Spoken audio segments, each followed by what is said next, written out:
Writing official letters is a very responsible task. It is the index to one's official makeup and clarity in thinking. It helps the employee impress upon the future or the present employer. Time is the most valued resource in the present day fast world. Less is more is the present day watchword. It would be preferred if one writes minimum and conveys the essential things subtly. So, with this point in mind, let's work on the format and the contents of writing formal letters. Let's discuss the what and how of a formal letter. Formal letters are meant for exchanging official information. It's a formally constructed document for conveying many things official. An official letter is written from one organization to another, individuals to organizations, and vice versa. The language used in the official letters should be very simple, to the point, without a trace of emotive or flowery language. The information presented should never be fleeting. Instead, they should be factual and verifiable. It is preferred that one uses passive voice, as given in the example, to sound formal and objective. What are the letters included in the official communications? Letters to the editor, enquiry letters, covering letters sent with resumes. Here, I want you to listen to the pronunciation of the word resume. Resume. Resume is a French word which means the summary. The summary here is the collection of your accomplishments. The English verb resume means to begin again. Let's continue. Letters of appointment, acceptance of appointment, resignation letters, acceptance for the same, letter of recommendations, official memorandums, letters seeking apology, follow up of enquiries are all included in official letters. Let's move on to the next slide. When we write official letters, we follow certain formats. There are many formats, though we are going to discuss only three major popular styles used universally. They are block style, modified block style, and semi-block style. Let us discuss each of them presently. The block style. Have you seen hollow building blocks? They are in a definite shape, right? Of a certain breadth and length. This style too has a definite specification. It's the most official style of the three. The contents of this style are completely aligned towards the left. This ensures neat appearance of the letter. Each of the parameters are single line spaced and the paragraphs are double line spaced. Remember, when we write using this style, maintaining a single line spacing would ensure neatness, suggestive of a similar typing style. The block style became very popular after the advent of computers. Aligning to left would help you avoiding distractions such as indenting slightly at the start of the paragraph, as it requires attention and perfection. Block style is the most preferred and acknowledged style in writing official letters world over. The modified block style. As the name suggests, it is slightly modified from the original block style. To make it more clear, I want you to look at this block. It's still a block, while many blocks within the block could be seen. The modified block varies only in aligning the date and the complementary clause and even the signatory slightly towards the center or aligning towards the right. The paragraphs are as much the same as in the block style. There can be a single or double line spacing as the case may be. Remember, this style is preferable only when the sender is acquainted with the receiver before. It is better not to follow this style when you write a higher order official letter.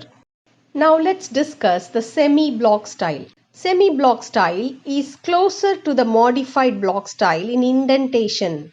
The paragraphs and contents can be aligned left or right as preferable, as it is used only in intimate communications. The address line, date line, closure, and the signatory are centered or right aligned, and the paragraphs are indented 5 space at the beginning. Here is the glimpse of all the 3 styles for you.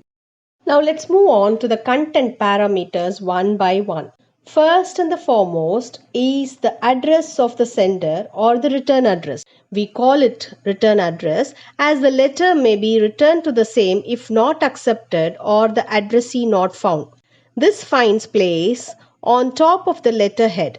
If it is handwritten like the one we write, it is better to write it in 4 lines. Line 1 would consist of the sender's name. Line 2 is the building number followed by a comma and the name of the apartments, office, building or the area in which one resides. Line 3 may consist of larger area such as district or town, and line 4 is still larger area such as state with pin code. Remember, commas following every line is traditional, though it is very uncommon in the present day style. It is necessary to separate the building number and the name of the building with a comma, but not necessary elsewhere. But make sure that you follow a consistent style all through. The next point we are going to discuss is dateline. Dateline follows the sender's address. There are 2 prominent styles. One is the British and another American. Though it is common to be attracted to everything American, we follow the British tradition. The day followed by month followed by year ending it with a comma is our style. For example, 1st June 2020, comma. While the American style is month followed by date followed by a comma and the year. There would be no comma at the end. Remember, comma must be used to separate day from the month, as in Monday, comma, the 1st June, and date from the year, as in June 1, comma, 2020. Use of RD, ST, ND as in third, first or second is not preferable in the present day letter writing style unless one writes it as 1st June or 3rd April, which is so ornate. Next is the receiver's address or the inside address. This is the third item on the layout. It is the complete address of the receiver or the person in charge in the organization one is writing to. Look at this address. For example, designator's position prefixed with the definite article the on line 1, name of the company on line 2, building number followed by a comma and area on the 3rd line, the larger area on the 4th and still larger area with pin code on the 5th. Note that it is okay for the address to be written in 4 lines. You can omit the details which are not very essential.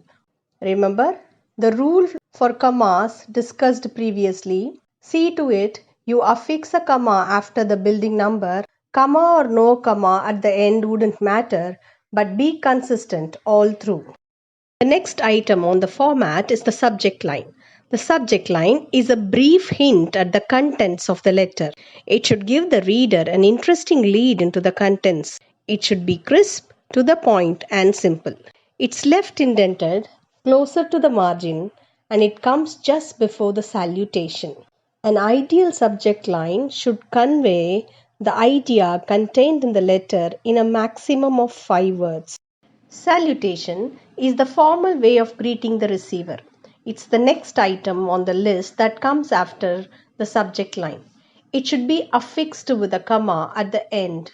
Greetings like sir, madam, dear Mr. So-and-so, etc. can be used as salutations. The salutation varies with the extent of formalness.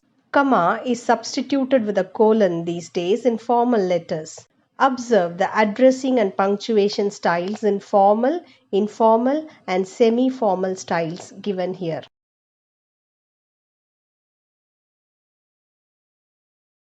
Next item we are going to discuss is the body of the letter.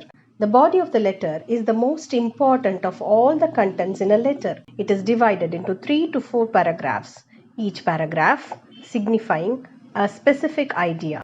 In both block and modified block styles, the paragraphs begin closer to the left margin. In the semi-block style, which is highly informal, there is a 5-space indentation at the beginning of the paragraph while typing the letter.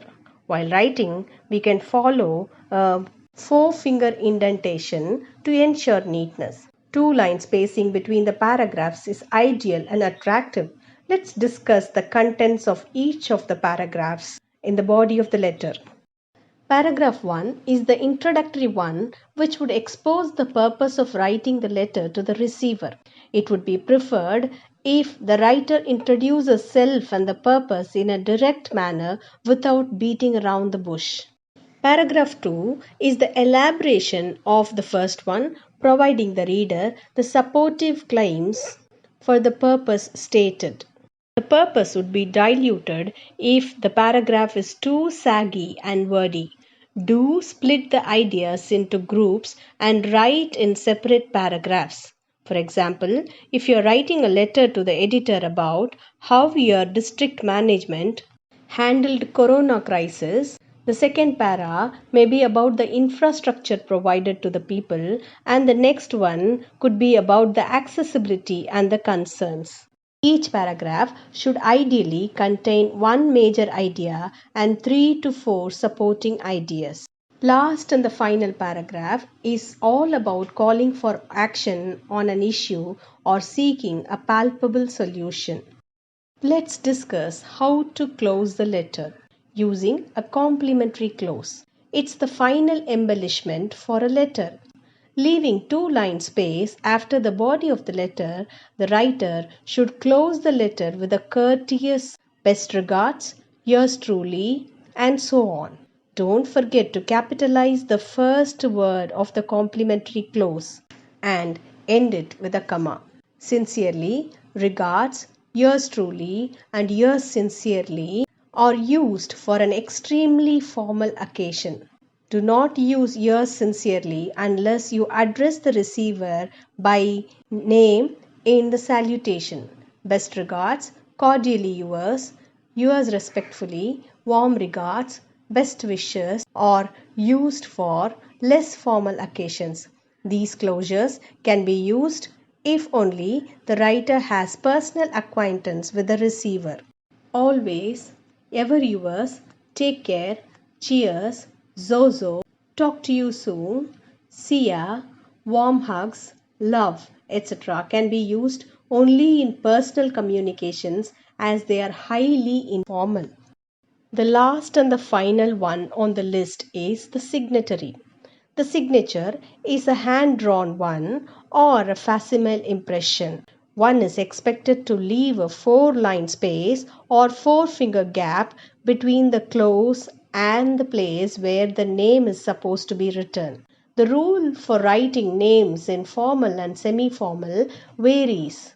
In formal letters, both in block and modified block styles, one has to include the full name, and in semi-block style, the first name or the pet name, the nickname without initials can be used.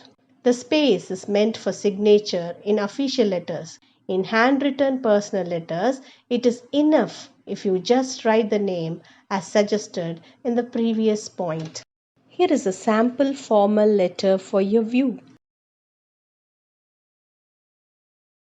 Here is a final word for you. Only the block and the modified block styles should be used for writing official and business communications, and semi-block style should be reserved for personal letters only.